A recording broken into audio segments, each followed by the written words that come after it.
Hello everyone, unit 3 magnetism series का एक और वीडियो लेके आए हैं। इससे पहले हमने क्या क्या पढ़ा है, मैग्नेटिक फील्ड क्या होती है, बायोट-सैवर्ट लॉ क्या है, magnetic dipole moment and terms related with magnetism. इस वीडियो में हम क्या पढ़ेंगे, इस वीडियो में हम पढ़ेंगे diamagnetic, paramagnetic and ferromagnetic substances के बारे में। साथ ही साथ हम पढ़ेंगे क्यूरी लॉ। चलिए, क्या आपको पता होना चाहिए, सबसे पहली चीज magnetic field, it is the space around the magnet in which its magnetic effect is experienced. Magnetic dipole moment, जिसे स्मॉल m से रिप्रेजेंट करते हैं, it is the product of total current through the loop and area of the loop. Formula आता है m equal to NIA। Magnetisation, it is the net magnetic moment per unit volume of a given sample. Formula होता है m is equal to m net upon volume.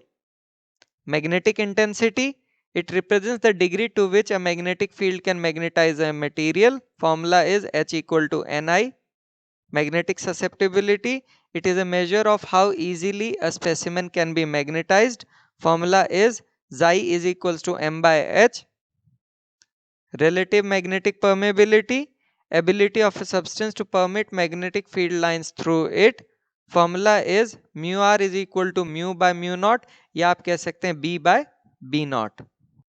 Types of magnetic material, पहला आता है diamagnetic substances, जिसके example है bismuth, copper, silicon. इसके साथ आप कह सकते हैं lead, nitrogen at standard temperature and pressure, water and NaCl are also examples of diamagnetic substances। सवाल उठता है डायमैग्नेटिक सब्सटेंस होते कौन से हैं?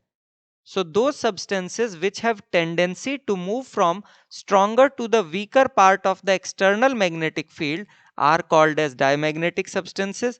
Simple भाषा में कहें, a diamagnetic substance is repelled by a magnet।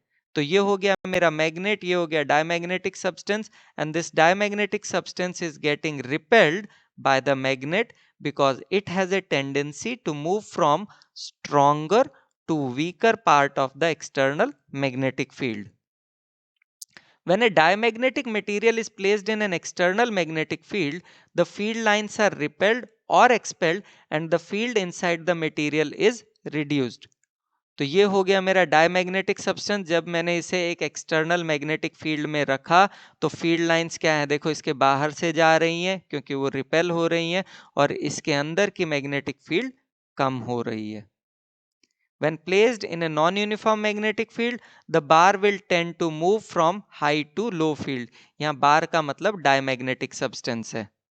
तो ये हो गई मेरी नॉन यूनिफॉर्म मैग्नेटिक फील्ड, ये हो गया मेरा diamagnetic substance which is in liquid form, and what it is doing, it is moving from high to low field.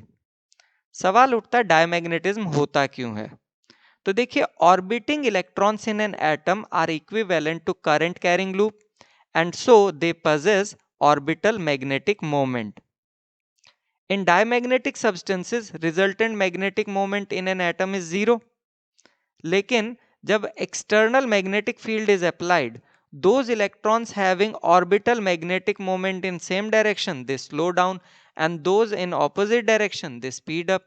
Why this happens? This happens due to induced current, which is in accordance with Lenz law। Lenz law के बारे में आप EMI में पढ़ेंगे। इसके कारण क्या होता है, the substance develops net magnetic moment in direction opposite to that of the applied field, और इसीलिए रिपल्शन होता है। तो ये हो गया डायमैग्नेटिज्म का कॉज कि भाई क्यों होता है। चलिए वापस अपनी प्रॉपर्टीज पे ही आ जाते हैं। नेक्स्ट है, डायमैग्नेटिज्म सब सब्सटेंसेस में प्रेजेंट होता है, लेकिन इसका इफेक्ट इतना कम होता है कि in most cases it gets shifted by other effects like paramagnetism, ferromagnetism, etc। Superconductors exhibit perfect conductivity and perfect diamagnetism क्योंकि इनमें Xi आपका -1 होता है और म्यू आर 0 होता है। सुपर कंडक्टर्स में आपका field line sir completely expelled, मतलब एक फील्ड लाइन भी अंदर से नहीं जाएगी, सारी ही बाहर से जाएंगी। A superconductor repels a magnet and is repelled by a magnet. The phenomena of perfect diamagnetism in superconductors को हम कहते हैं Meissner effect. Superconducting magnets are used for running magnetically leviated superfast train, जो कि आप इस diagram में देख सकते हैं कि हम सुपर कंडक्टिंग मैग्नेट को यूज करते हैं मैग्नेटिकली लेविएटेड सुपरफास्ट ट्रेन्स में। पैरामैग्नेटिक सब्सटेंसेस एग्जाम्पल है आपका एल्यूमिनियम, सोडियम, कैल्शियम। इसके साथ आप कह सकते हैं oxygen at standard temperature and pressure, and copper chloride are also example of paramagnetic substances. सवाल उठता है पैरामैग्नेटिक सब्सटेंस होते कौन से हैं? So those substances which get weakly magnetized when placed in an external magnetic field are called as paramagnetic substances. They have tendency to move from a region of weak magnetic field to strong magnetic field. Simple भाषा में they get weakly attracted to a magnet. तो ये आपका हो गया paramagnetic substance, ये हो गया मैग्नेट। तो ये पैरामैग्नेटिक सब्सटेंस जो है वीकली अट्रैक्ट हो रहा है मैग्नेट की तरफ। When placed in a non-uniform magnetic field, the paramagnetic substance will tend to move from weak field to strong. तो ये आपका हो गया पैरामैग्नेटिक लिक्विड, जिसे हमने नॉन यूनिफॉर्म मैग्नेटिक फील्ड में रखा, तो ये आपका वीक से स्ट्रॉन्ग की तरफ मूव कर रहा है। सवाल उठता है पैरामैग्नेटिज्म होता क्यों है? तो देखिए, the individual atoms of a paramagnetic material possess a permanent magnetic dipole moment of their own. On account of the ceaseless random thermal motion of the atoms, no net magnetization is seen. लेकिन in presence of a strong external field B naught at low temperatures, the individual atomic dipole moment can be made to align and point in the same direction as B naught, जो कि आप यहाँ देख सकते हैं. So the field lines get concentrated inside the material and the field inside is enhanced. तो ये देखो आपका फील्ड लाइंस कॉन्सेंट्रेट हो गए इनसाइड द मटेरियल और फील्ड यहाँ पे बढ़ गई। ये है आपका पैरामैग्नेटिज्म का कॉज। फेरोमैग्नेटिक सब्सटेंसेस एग्जांपल इसके आते हैं आयरन, कोबाल्ट, निकल, गैडोलिनियम। सवाल ये उठता है कि ये फेरोमैग्नेटिक सब्सटेंसेस होते क्या हैं? Substances which get strongly magnetized when placed in an external magnetic field are called as ferromagnetic substances. They have strong tendency to move from a region of weak magnetic field to strong magnetic field. That is, they get strongly attracted to a magnet. तो देखो ये आपका हो गया ferromagnetic substance, it gets strongly attracted to a magnet, जबकि paramagnetic was weakly attracted to a magnet. In a ferromagnetic material, the field lines are highly concentrated. Again, यहाँ देखो as compared to paramagnetic field lines काफी एक दूसरे के close हैं अंदर और सारी अंदर है. पैरा में एक दो बाहर हो सकती हैं रेयरली, बट फेरो में सारी अंदर हैं और सारी एक दूसरे के बहुत क्लोज है, यानी कि हाईली कॉन्सेंट्रेटेड है. In non-uniform magnetic field, the sample tends to move towards the region of high field. देखो it tends to move toward the region of high field. Relative magnetic permeability of ferromagnetic substances is greater than 1000, which is a very big value. अच्छा, on removal of external field, magnetization persists in some ferromagnetic materials. इनको हम कहते हैं hard magnetic material या hard फेरोमैग्नेट्स. इनके example हो गए alnico, lodestone. और ऐसे मटेरियल जो है परमानेंट मैग्नेट बनाते हैं और इनको हम मैग्नेटिक कंपास बनाने में यूज करते हैं. वहीं दूसरी तरफ हमारे पास कुछ ऐसे भी फेरोमैग्नेटिक मटेरियल होते हैं जिनमें मैग्नेटाइजेशन डिसअपीयर हो जाता है on removal of external field. ऐसे मटेरियल्स को हम सॉफ्ट फेरोमैग्नेटिक मटेरियल या सॉफ्ट फेरोमैग्नेट कहते हैं. इनके एग्जाम्पल में आता है सॉफ्ट आयरन, और इनका यूज किया जाता है इलेक्ट्रोमैग्नेट बनाने में. चलिए अब जानते हैं कि फेरोमैग्नेटिज्म होता क्यों है. So the individual atoms in a ferromagnetic material possess a dipole moment, but they interact with one another in such a way that they spontaneously align themselves in a common direction over a macroscopic volume called domain.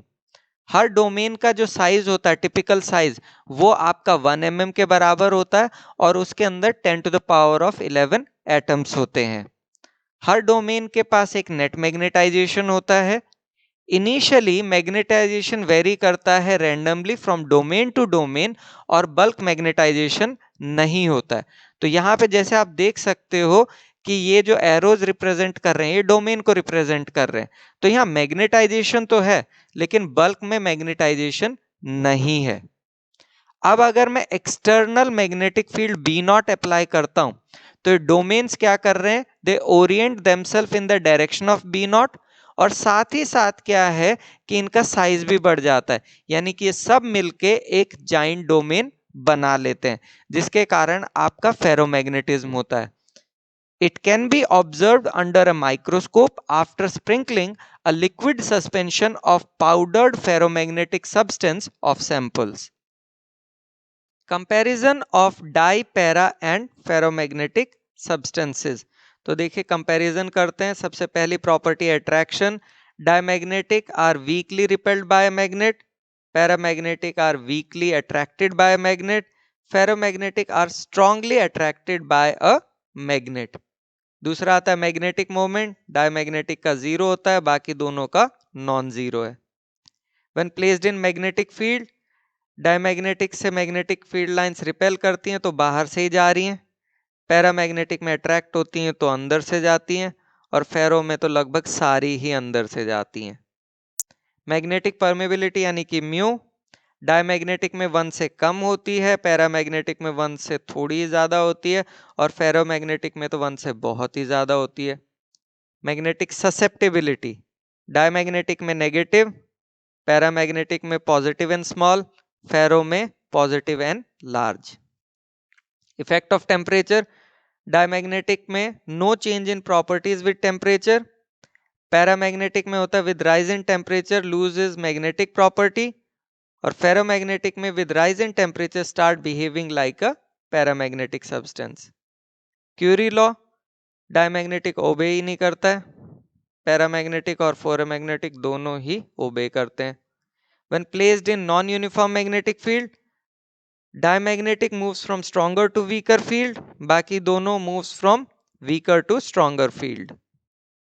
Important points about magnetic material, यहाँ हम magnetic material यानी कि para, फेरो और die जो है उनसे related कुछ important points देखेंगे। तो सबसे पहला आता है क्यूरी लॉ। ये कहता है मैग्नेटाइजेशन और magnetic susceptibility of a paramagnetic material is inversely proportional to the absolute temperature. इसको हम मैथमेटिकली लिख सकते हैं Xi is equal to C mu naught upon T, और यहाँ पे C जो है वो क्यूरी कांस्टेंट कहलाता है। अब हम Xi की जगह लिखते हैं m/h, तो ये बन गया m upon h is equal to C mu naught upon T, जिसे लिखा जा सकता है m equal to C mu naught h upon T. h की जगह ni लिखेंगे तो ये मेरे पास बन जाता है m equal to C mu naught ni upon T. Mu naught ni की जगह मैं b नॉट लिख सकता हूं, तो ये आ गया m equal to C b naught upon T. Next मेरे पास आता है Curie temperature, the temperature at which a ferromagnetic substance transits into a paramagnetic substance, यानी कि वो टेम्परेचर जिस पे एक फेरोमैग्नेटिक सब्सटेंस एक पैरामैग्नेटिक सब्सटेंस में कन्वर्ट होता है उसे मैं क्यूरी टेम्परेचर कहता हूं। यहां ध्यान दीजिए, above Curie temperature Xi is equal to C upon T minus T C, यहाँ टी सी आपका क्यूरी टेम्परेचर है।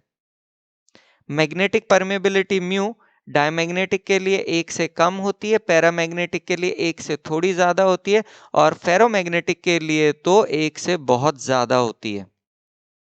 मैग्नेटिक ससेप्टिबिलिटी Xi नेगेटिव होती है डायमैग्नेटिक के लिए, स्मॉल पॉजिटिव होती है पैरामैग्नेटिक के लिए, लार्ज एंड पॉजिटिव होती है फेरोमैग्नेटिक सब्सटेंसेस के लिए। चलिए टॉपिक रिलेटेड एनसीईआरटी क्वेश्चंस कर लेते हैं। पहला क्वेश्चन है magnetic field arises due to charges in motion, can a system have magnetic moments even though its net charge is zero? Answer होगा yes, average charge of system may be zero but average magnetic moments due to various current loops may not be zero.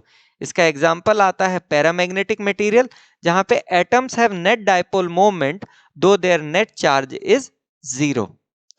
Next question, a domain in ferromagnetic iron is in the form of a cube of side length 1 micrometer. Estimate the number of iron atoms in the domain and the maximum possible dipole moment and the magnetization of the domain. Molecular mass of iron is 55 gram per mole and its density is 7.9 gram per centimeter cube. Assume that each iron atom has a dipole moment of 9.27 into 10 to the power of minus 24 ampere metre square. तो हमारे पास क्या क्या given है? Length, density, dipole moment और molecular mass of iron. अच्छा, ये जो molecular mass of iron है इसका मतलब ये निकलता है कि 6.023 into 10 to the power of 23 iron atoms का मास जो है वो 55 ग्राम है। चलिए सबसे पहले हम निकालेंगे volume of the cubic domain. Volume आपका होता है V equal to L cube. इसमें वैल्यू रखी तो ये मेरे पास आया 10 to the power of minus 18 metre cube, जिसे मैंने सेंटीमीटर क्यूब में कन्वर्ट किया और लिखा 10 to the power of minus 12 centimetre cube. Mass of cubic domain, mass आपका होता है density into volume, that is 7.9 into 10 to the power of minus 12 gram. Number of atoms in the domain, जो पहली चीज मुझे निकालनी थी, I represented by capital N, that is mass of cubic domain into Avogadro number divided by 55. That gives me the value 8.65 into 10 to the power of 10 atoms. फिर मुझे निकालना था maximum possible dipole moment, that is equal to number of atoms in the domain into individual dipole moment. इसमें values रखी तो ये मेरे पास आया 8 into 10 to the power of minus 13 ampere metre square. Lastly मुझे निकालना है मैग्नेटाइजेशन। मैग्नेटाइजेशन आपका होता है maximum possible dipole moment by volume. इसमें वैल्यूज रखी तो ये मेरे पास आता है 8 into 10 to the power of 5 ampere per metre. Next question, answer the following questions. पहला पार्ट है, why does a paramagnetic sample display greater magnetisation for the same magnetising field when cooled. तो देखिए जब आपका टेम्परेचर कम होता है तो thermal motion reduce करता है, साथ ही साथ the tendency to disrupt the alignment of the dipoles भी डिक्रीज करती है। यही कारण है कि आपका एक पैरामैग्नेटिक सैंपल ज्यादा मैग्नेटाइजेशन दिखाता है व्हेन इट इज कूल्ड। आ जाते हैं बी पार्ट पे, why is diamagnetism in contrast almost independent of temperature. तो देखिए डायमैग्नेटिक सब्सटेंसेज में the dipole moment induced is always opposite to the magnetising field. जैसे यहाँ आप देख सकते हैं ये हो गई आपका मैग्नेटिक फील्ड और ये आपका हो गया induced dipole moment opposite direction में, जिसके कारण क्या होगा, internal motion of the atoms due to the temperature will not affect the magnetism of the material. C part पे आ जाते हैं, if a toroid uses bismuth for its core will the field in the core be slightly greater or slightly less than when the core is empty। आपने use किया है bismuth, bismuth है diamagnetic, तो आपका फील्ड जो है वो slightly less होगी as compared to when the core is empty. यही आपका आंसर। क्यों? क्योंकि डायमैग्नेटिक सब्सटेंसेज में मैग्नेटिक फील्ड कम होती है। Next part, is the permeability of a ferromagnetic material independent of the magnetic field. नहीं जी, डिपेंड करती है। If not, is it more for lower और हायर फील्ड्स। तो सबसे पहली चीज, permeability of ferromagnetic material depend करती है मैग्नेटिक फील्ड पे, और दूसरी चीज permeability is greater for lower fields. चलिए next part, magnetic field lines are always nearly normal to the surface of a ferromagnet at every point. This fact is analogous to the static electric field lines being normal to the surface of a conductor at every point. Why? तो देखिए, the proof of this important fact is based on boundary conditions of magnetic field, that is B and H, at the interface of the two media. When one of the media has mu very greater than 1, field lines meet this medium nearly normally. Next पे आ जाते हैं, would the maximum possible magnetization of a paramagnetic sample be of the same order of magnitude as the magnetization of a ferromagnet? Answer है yes. Apart from minor differences in strength of the individual atomic dipoles of two different materials, a paramagnetic sample with saturated magnetization will have the same order of magnetization as of a ferromagnet, but saturation requires impractically high magnetizing fields. Next question, a sample of paramagnetic salt contains 2 into 10 to the power of 24 atomic dipoles, each of dipole moment 1.5 into 10 to the power of minus 23 joule per Tesla. The sample is placed under a homogeneous magnetic field of 0.64 Tesla and cooled to a temperature of 4.2 Kelvin. The degree of magnetic saturation achieved is equal to 15%. What is the total dipole moment of the sample for magnetic field of 0.98 Tesla and a temperature of 2.8 Kelvin? Assume Curie's law. तो देखिए क्या क्या given है, n, m dash, b1, t1, b2, t2. Now total dipole moment of the sample is n into m dash, which will give us a value of 30. अच्छा, question में given है degree of magnetic saturation is 15%. So m1 will be 15% of 30, that is 4.5 joule per Tesla. Now the ratio of magnetic dipole from Curie temperature is m2 by m1 is equal to b2 t1 upon b1 t2. ये कहाँ से आया? इस फॉर्मूले से, m is equals to c b by t से. अब हम क्या करते हैं, इसमें सारी वैल्यूज रखते हैं, सॉल्व करते हैं, तो हमारे पास m2 आता है 10.305 जूल पर टेस्ला के बराबर. Now is the time for acknowledgement. Google, Bing, NCERT सबका धन्यवाद. अगर कहीं से कोई इमेज या डेटा लिया गया है तो. And do watch the next video which is on board questions on magnetic substances, यानी कि पैरा, फेरो, डाई जो सब्सटेंसेज हैं इनके ऊपर board questions. Thank you so much.